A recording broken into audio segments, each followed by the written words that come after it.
Welcome back to the deep dive.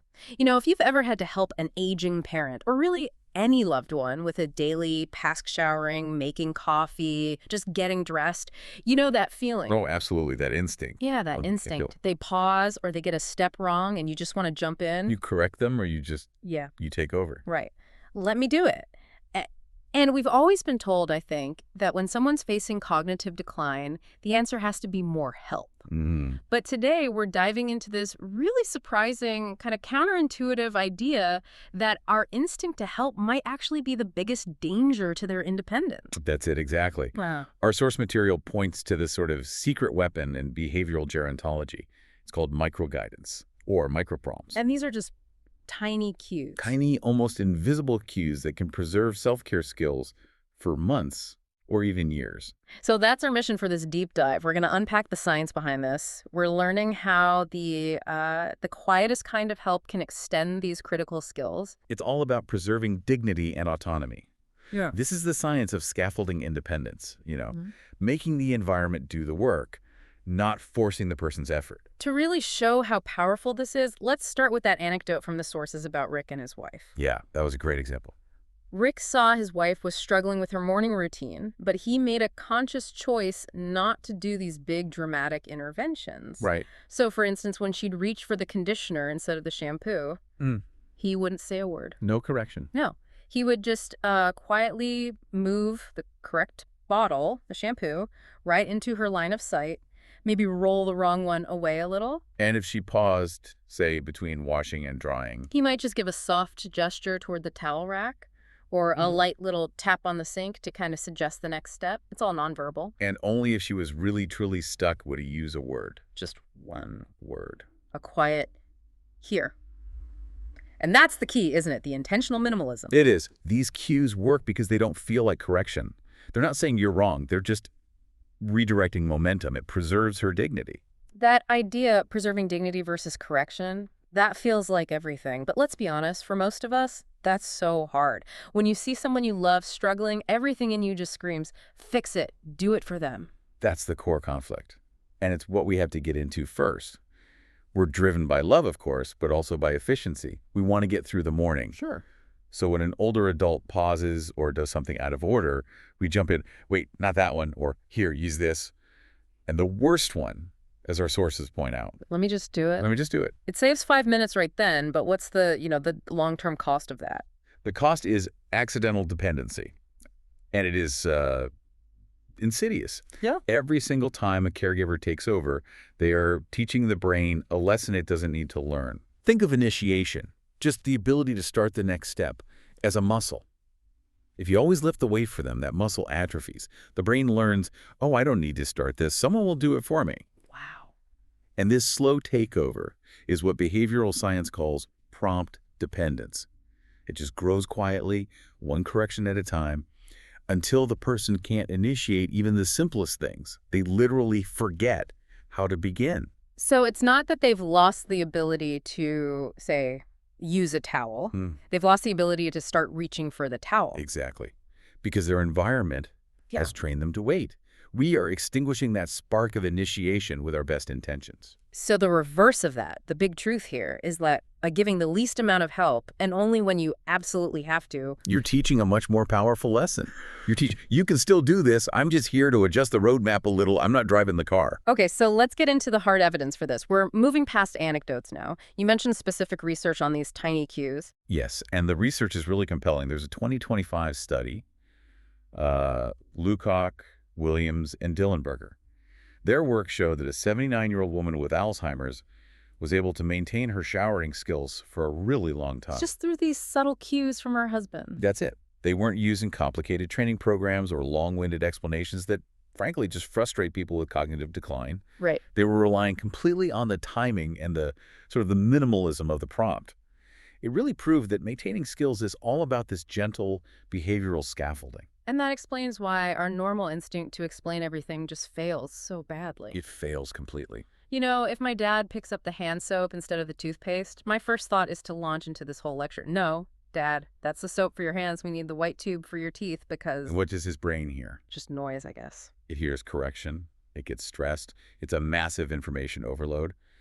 And the result is almost always agitation or just withdrawal Right. because you've built a cognitive wall. So microprompts, they bypass all that. Exactly. They speak a different language, Yeah. a faster one. They're quiet, they're visual, they're simple, and most importantly, they're non-judgmental. Just actionable. Right. Yeah. The goal is to let the brain respond to something in the environment, which is so much easier than trying to force it to reason through a whole explanation. You're tapping into motor memory, not demanding executive function. Oh, okay, so if these subtle cues are the answer, there has to be a system, right? We can't just be guessing at which cue to use. There is a system. It's Right. really the gold standard in this field. It's called the microprompt ladder, and it creates a very clear hierarchy from the least intrusive help to the most. And the rule is always start at the bottom. Always start at the bottom. Okay, let's walk through the steps of this ladder. Let's use a simple task like getting dressed. Perfect. So, number one, the lowest rung, the environmental cue. Or stimulus control, yeah. Right, so they need to put on a shirt, but they're distracted. Yeah. You don't tell them. You just put the shirt where their hand is already going to go, maybe on their lap or over the arm of their chair. You bring the environment to them, and then you wait. If that doesn't work, after a beat, you go to step 2. Number 2 is the gesture cue. This is still really subtle. So the shirt's on their lap, but they're not moving. You might, mime pulling a shirt over your own head? Exactly. Or just a little sweeping motion towards the shirt, no words. And if that doesn't trigger it, Then you move to the first physical direction. number 3, the pointing cue. A bit more direct. A simple, open hand point toward the shirt, but still silent. And if that fails, only then do we bring in language. But just barely. Number 4, the single word cue. First time you speak. And it's minimal, something like shirt or here, now. Then number 5, the instruction cue. If one word isn't enough, you escalate to a short sentence. Put the shirt on now. And finally, the last resort. Number 6, physical guidance. The hand-over-hand approach. And this is only for when safety is a real issue, or the tasks just cannot be started any other way. You never, ever start at step 6. And there's an elegant rule here, you said. There is. You only move up the ladder if the last step didn't work. But just as important, you move back down the ladder the second you get a response. If a verbal instruction works, you immediately pull back. Next time, you try a gesture again first. That commitment to minimalism is how you protect their agency. I can see how much discipline that takes, though, not to just jump straight to level 5. It takes immense discipline and observation. Which brings us to the first step of actually doing this. You have to train yourself to notice the pause. The prompt window. Exactly. That pause isn't failure, it's a behavioral opening.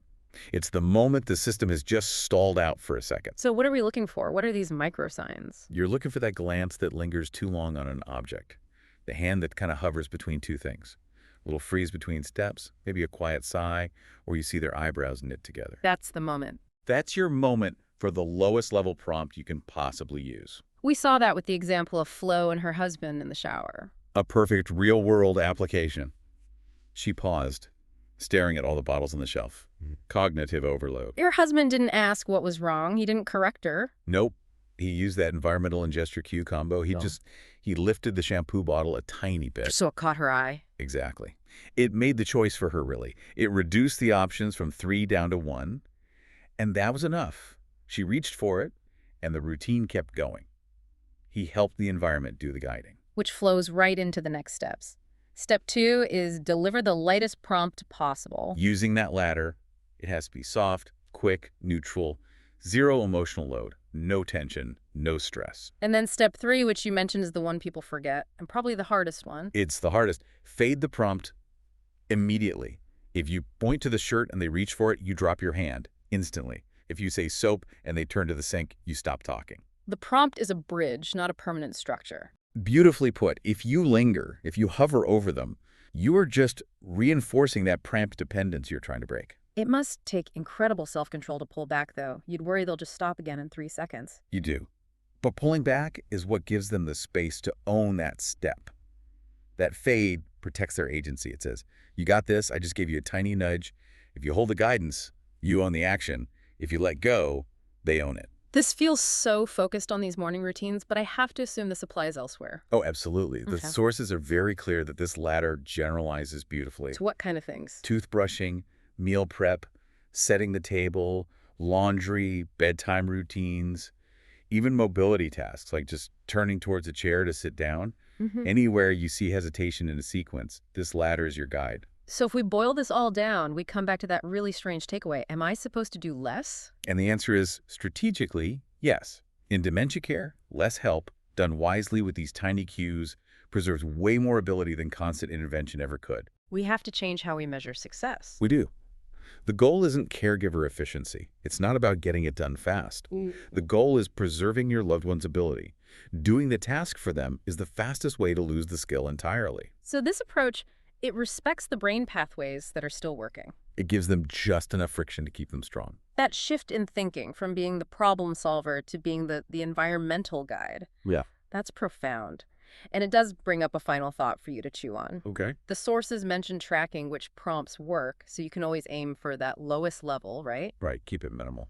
So if the environmental cue, just putting the right object in the right place, is the most effective, lightest form of help, how could we change things by designing our homes and routines around that principle from the very beginning, before any prompting is even needed?